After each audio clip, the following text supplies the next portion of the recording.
One thing that I want to ask you for both of you that went to space station more than one time, how was the feeling to return to space station? It's like, okay, I know this place, or it's like everything is different from the last time. My old house, my old home, man. Find your toothbrush. Yeah, just like 5 that. years ago. That's my shit. This is my. There was something that either you found that somebody lost like a year or 6 months or something before, and you I found it? found Julie Payette's spoon hidden behind, floating behind a rack. Yeah. So I brought it back, for her and gave it back to her. It wasn't. I don't call it home, but it was very, very familiar. Very familiar. It's like riding a bicycle. Yep. You hadn't rode it in a long time. You get on and it all comes back. But I went through a psychological kind of impact that was very interesting. I mean, I have a history of kind of studying myself as I have gone through things.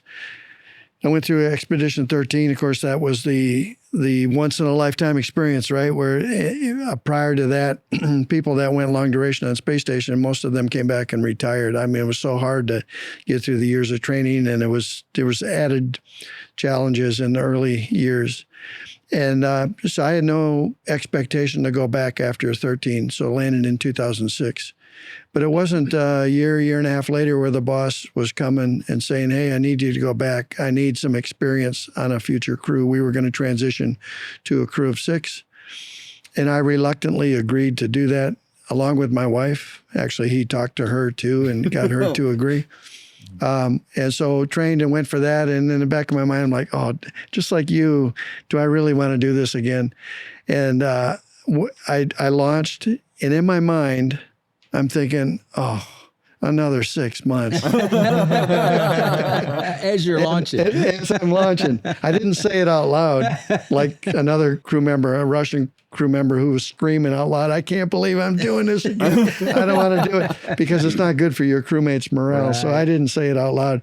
But when I floated through the hatch on space station, that was my exact thought. Oh, man, here again, feels like I never left another 6 months.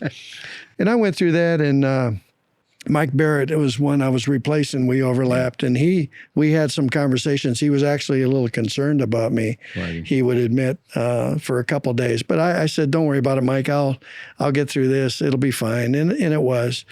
And then, so that's when we overlapped, because you showed up right. about 3 months into that flight or so. I finished that flight, landed in 2010. And then again, I was asked, hey, need you to go back again for a 2016 flight. And that time, because I had learned my own experience, what I went through just emotionally, I was prepared, and I went through it just like the whole thing was a piece of cake. Just strapped in, launched, got there, picked up where I left off, and got through the 6 months. Do you think that the psychological prepare is most important than the physical, or is the same? Oh, yeah, very, very important. I would say equally important. You can fail in either way, mm-hmm. or suffer in either way. For sure. Yeah. Mm-hmm. Very important, not only for your own sake, but more importantly, that you work and are productive as a member of the crew, mm-hmm. because our lives literally depend on each other. So I have to be both physically and mentally in a state that I can do what's necessary to preserve the safety of the crew in any kind of situation. Mm-hmm. Mm-hmm. And how was to see the cupola again? Because I think this is the best spot on the space station. The window on the world. It's amazing. Yeah. It's amazing. Day, night, summer, winter. I got both this last flight. I'd only had summer winter my first long duration. It was amazing. I mean, and it's pretty special when you can float into the cupola without looking and knowing physically where you are over the planet and go, that's central Brazil. Just by by looking, you recognize it wherever we are over the planet. Looking like a word map. Exactly. And just for the sake of maybe some of your listeners, probably not your fans if they are, but the world is not flat. That's great. You confirm. Great. You both confirm, That's please. great. That's great for It's us. not. It is not.